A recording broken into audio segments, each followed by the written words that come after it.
Hello વિદ્યાર્થી મિત્રો, welcome to my YouTube channel Sera education. આપણે ફરીથી આજે મળી ગયા છીએ આપણા એક નવા પ્રશ્નની માટે, જેના માટે આપણે આજે જે પ્રશ્ન છે એ છે કોષ રસ વિશે નોંધ લખો.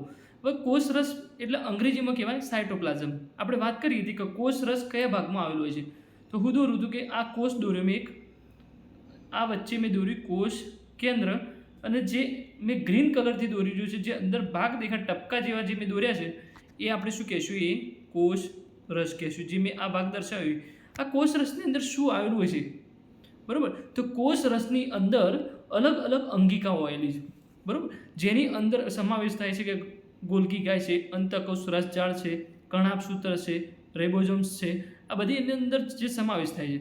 તો આજે આપણે જે અભ્યાસ કરવાનો છે એ શેનું છે, કોષ રસનો અભ્યાસ કરવાનો છે. તો જોઈએ શું કહેવા માગે છે કોષ રસ. તો કોષ રસ પટલની અંદર આવેલા પ્રવાહીને કોષ રસ કહે છે. આપણે વાત કરી કે કોષ રસ પટલની અંદર એટલે જે આ લાઈન છે એ શું કહેશું આપણે, તો કે કોષ રસ પટલ. આ કોષ રસ પટલની અંદર આવેલા પ્રવાહીને શું કહેશું આપણે, કોષ રસ કહે છે.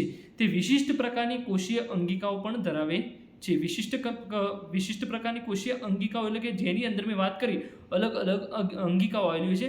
આ અંગિકાઓનો અભ્યાસ આપણે અગાઉના વિડીયોમાં કરીશું, જેની અંદર દરેક અંગિકાઓને આપણે સંપૂર્ણ રીતે જોઈશું કે જેની અંદર કોષ એટલે કે કઈ કઈ અંગિકાઓ આવેલી હોય છે, કે ગોલ્ગીકાય છે, કર્ણાભસૂત્ર છે, શું છે, રિબોઝોમ્સ, એ બધા વિશે ડિટેલની અંદર આપણે અભ્યાસ કરીશું.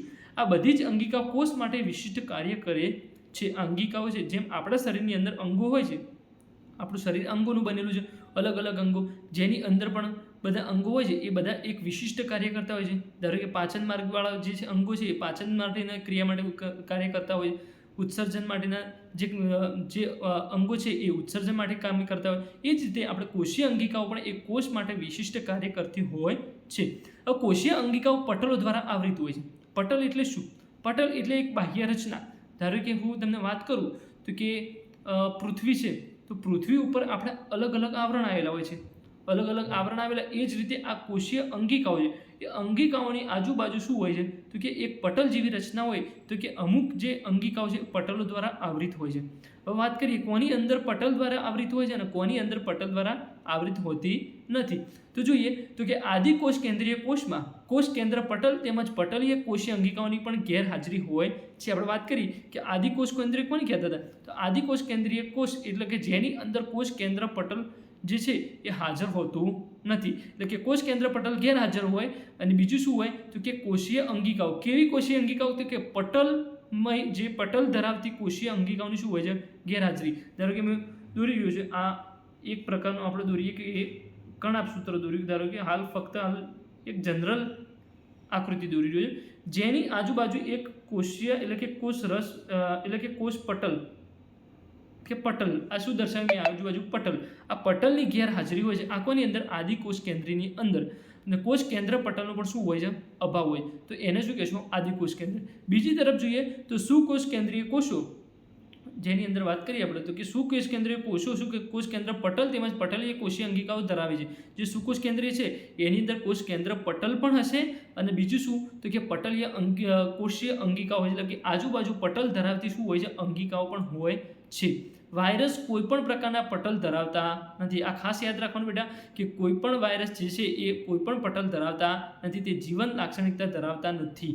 હવે આ વાયરસ કેવું કાર્ય કરતા હું તમને સમજાવું કે વાયરસ એવું કેવું કાર્ય કરતા, જ્યારે બહાર એટલે કે હવામાં ફરતા હોય ત્યારે કોઈ પણ એ નિર્જીવ તરીકેનું કાર્ય કરતા હોય, એ કોઈ પણ પ્રકારનું કાર્ય કરી શકતા નથી. પરંતુ જ્યારે એ કોઈ સજીવની અંદર એડ થાય, ધારો કે મારા શરીરની અંદર, મારી બોડીની અંદર વાયરસ જ્યારે પ્રવેશે, તો વાયરસ પ્રવેશશે એટલે શું કરશે, દ્વિગુણન કરશે. એટલે કે 1 માંથી 2 એથી એનું શું કરશે, વિભાજન થઈ અને બહુ બધા બની જશે.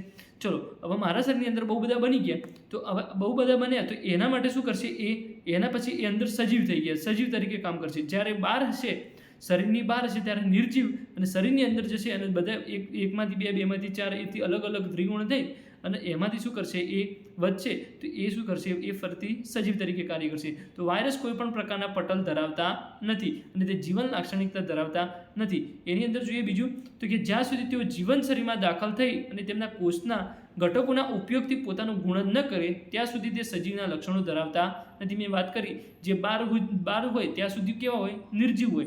જેવા શરીરની અંદર એડ થાય ત્યાં સુધી શું કરશે? એ સજીવ બનશે. તો આપણે આજે જોયું કે કોષ રસ શું છે. આનું શોર્ટ જ વિડીયો બનાવેલું છે મેં. Thank you so much. Like કરજો, શેર કરજો અને સબસ્ક્રાઈબ કરજો.